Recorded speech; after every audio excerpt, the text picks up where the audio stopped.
राम राम दोस्तों, ज्योतिष के इस विशेष कार्यक्रम में आपका फिर से स्वागत है। ये वीडियो धनु वालों के लिए, सेजिटेरियस पीपल के लिए विशेष है। धनु वालों के लिए मासिक राशिफल मार्च 2024 की बात इस वीडियो में करेंगे। सेजिटेरियस मंथली प्रेडिक्शंस मार्च 2024। गोचर में मार्च के महीने में जो ग्रहों के परिवर्तन होंगे उनका आपके जीवन के विभिन्न क्षेत्रों पर क्या प्रभाव पड़ेगा। आपका कैरियर, नौकरी, बिजनेस, भाग्य पक्ष, आपका स्वास्थ्य, निजी जीवन, वैवाहिक जीवन, ये सब कैसा रहने वाला है, इसकी विस्तार से चर्चा इस वीडियो में रहेगी। जन्म की राशि चंद्र राशि पर यह वीडियो आधारित है, आप इसको लगन की राशि से भी देख सकते हैं। सबसे पहले समझते हैं कि धनु वालों के लिए मार्च के महीने में ग्रहों की स्थितियां कैसी रहने वाली हैं। शनि देव गोचर कर रहे हैं आपके तीसरे भाव में, अपनी मूल त्रिकोण राशि कुंभ में। और राहु जो है वो गोचर कर रहे हैं आपके चतुर्थ भाव में, मीन राशि में।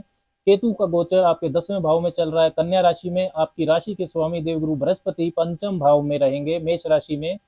मजबूत स्थिति में है बृहस्पति इस वक्त। सूर्य की स्थिति को समझे तो सूर्य 13 तारीख तक शनि के साथ रहने वाले हैं, तीसरे घर में। और 13 तारीख के बाद वो राशि परिवर्तन करेंगे तो आपके चतुर्थ भाव में आ जाएंगे, वहां पर वो राहु के साथ रहेंगे।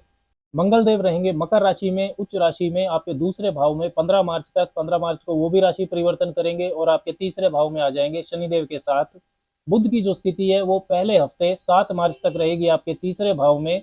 7 से 26 मार्च के बीच में बुध रहेंगे अपनी नीच राशि मीन में, आपके चतुर्थ भाव में। और 26 मार्च के बाद वो आपके पंचम भाव में आ जाएंगे बृहस्पति के साथ। शुक्र की स्थिति पहले हफ्ते 7 मार्च तक रहेगी मंगल के साथ आपके दूसरे भाव में, और उसके बाद वो भी राशि परिवर्तन करके कुंभ राशि में आ जाएंगे आपके तीसरे भाव में। तो अब बात करते हैं परिणाम की कि इन ग्रहों की स्थितियों से क्या संकेत मिलते हैं। सबसे पहले अगर स्वास्थ्य की बात करें तो पहला भाव और उसका स्वामी जो है वो स्वास्थ्य के बारे में जानकारी देता है।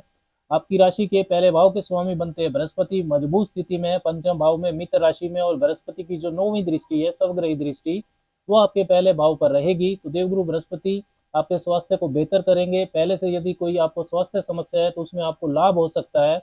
लेकिन सूर्य की स्थिति पूरे महीने थोड़ी पीड़ित रहेगी, क्योंकि 13 तारीख तक वो तीसरे भाव में रहने वाले हैं अपने शत्रु शनि के साथ, शनि के ही घर में। और 13 तारीख के बाद वो आपके चतुर्थ भाव में रहेंगे, वहां भी वो राहु के साथ रहने वाले हैं। यदि आपको पहले से हड्डियों की, हृदय की या आंखों की समस्या है तो उसमें आपको सावधानी रखनी है। साथ में बुध क्योंकि नीच राशि में रहेंगे वो भी राहु के साथ, तो पहले से यदि त्वचा या एलर्जी की समस्या है तो वो बढ़ सकती है, इसका भी आपको ख्याल करना होगा। भाग्य पक्ष की बात करें तो उसे नवम भाव से देखा जाता है। नवम भाव के स्वामी सूर्य 13 तारीख तक तीसरे भाव में रहेंगे, तो हार्ड वर्क ज्यादा रहेगा आपका, लेकिन रुकावटों के बाद, हार्ड वर्क के बाद आपको रिजल्ट भी मिलेगा, क्योंकि सूर्य की जो 7वीं सर्वग्रही दृष्टि है वो आपके नवम भाव पर रहने वाली है। 13 तारीख के बाद सूर्य चतुर्थ भाव में आ जाएंगे, केंद्र में। लेकिन चतुर्थ भाव सूर्य के लिए बहुत मजबूत स्थान नहीं होता है। साथ ही वो वहाँ राहु के साथ ग्रहण योग भी बनाएंगे, तो भाग्य में रुकावटें और अड़चने तब भी रहेंगी। हालांकि बृहस्पति जो है आपकी राशि के स्वामी और भाग्य के कारक, उनकी जो 5वीं दृष्टि है भाग्य भाव पर शुभता डालेगी। फिर भी प्रॉपर्टी से संबंधित मामलों में, इन्वेस्टमेंट से मामले में, या व्हीकल से संबंधित मामलों में, कोई नया स्टार्टअप के मामले में निर्णय आपको बहुत सोच समझ कर लेना चाहिए मार्च के महीने में। कैरियर, नौकरी और बिजनेस की बात करें तो दसम भाव से नौकरी, कैरियर को देखा जाता है। दसम भाव में आपके केतु गोचर कर रहे हैं। दसम भाव के स्वामी बुध चौथे भाव में नीच राशि में रहेंगे, मीन राशि में। लेकिन उनकी जो 7वीं सर्वग्रही दृष्टि है वो दसम भाव पर रहेगी। केतु देखिए दसम भाव में काम से, वर्क एनवायरनमेंट से असंतोष आपको दे सकते हैं, काम में आपका मन कम लगेगा। लेकिन बुध हालांकि नीच है लेकिन केंद्र में है, तो काम को अच्छा बनाने की, अच्छा करने की कोशिश तो वो आपसे करवाएंगे। 13 तारीख के बाद भाग्य भाव के स्वामी सूर्य भी चतुर्थ भाव में होंगे, तो उनकी दृष्टि भी दसम भाव पर पड़ेगी। तो एवरेज महीना है ओवरऑल मार्च का कैरियर को लेकर। वाणी का बहुत ध्यान रखें, डॉक्यूमेंटेशन की गलतियों से बचें, सीनियर्स और कोवर्कर्स के साथ वाद विवाद से बचें। इन सब बातों का अगर ध्यान रखेंगे तो नौकरी में अच्छा कर पाएंगे। चौथा भाव जो है, जहां पर बुध और राहु की युति है और सूर्य और राहु का ग्रहण योग भी बनेगा, वो चौथा भाव आपके मन का होता है।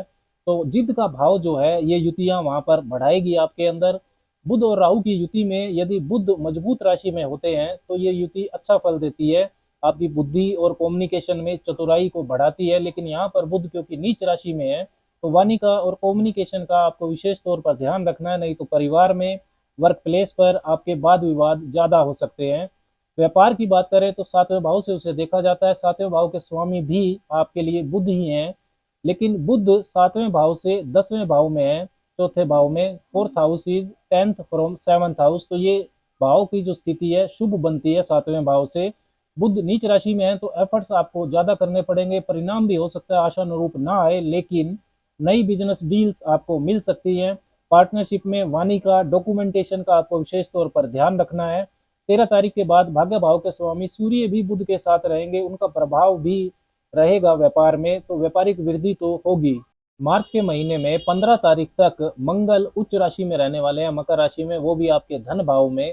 तो यदि आपका काम मंगल के कारक तत्व से संबंधित है, स्पोर्ट्स, इंजीनियरिंग, इंस्ट्रूमेंट्स, मेटल्स का आपका काम है, या चिकित्सा क्षेत्र से जुड़े हैं, डिफेंस, पुलिस, आर्मी से संबंधित काम है, तो आपको कुछ धन लाभ हो सकता है। मंगल आपके लिए पंचम भाव त्रिकोण स्थान के भी स्वामी है और 12वें भाव के भी स्वामी है। तो आर्ट एंड क्रिएटिविटी, विदेशी कार्यों से, एजुकेशन फील्ड से, फाइनेंस के क्षेत्र से या वाणी से जुड़े हुआ आपका कार्य है, सेल्स, मार्केटिंग, मोटिवेशन के क्षेत्र से जुड़े हैं, तब भी आपको धन लाभ हो सकता है। 15 तारीख के बाद मंगल तीसरे भाव में आ जाएंगे, जहां पर मंगल, शनि और शुक्र की युति बनेगी। ज्योतिष में दूसरे, पांचवें, 9वें और 11वें भाव के स्वामियों के बीच जब संबंध बनता है तो उसे धन योग कहते हैं। तो मंगल आपके लिए पंचम भाव लक्ष्मी स्थान के स्वामी है, शनिदेव दूसरे भाव के स्वामी है और शुक्र लाभ भाव 11वें भाव के स्वामी है। तो ये काफी मजबूत धन योग बनता है। मंगल साहस और पराक्रम तो आपका अच्छा करेंगे ही तीसरे भाव में। टेक्निकल क्षेत्र, रियल एस्टेट, मैन्युफैक्चरिंग सेक्टर, इनमें आपको धन लाभ हो सकता है। Tour and travel, import export, इसी तरह की art and creativity, training, coaching, hospitality sector, इन क्षेत्रों में भी आपको धन लाभ हो सकता है। एक्स्ट्रा एफर्ट आपको जरूर करने होंगे, क्योंकि तीसरे भाव में मौजूद ग्रह मेहनत ज्यादा करवाते हैं।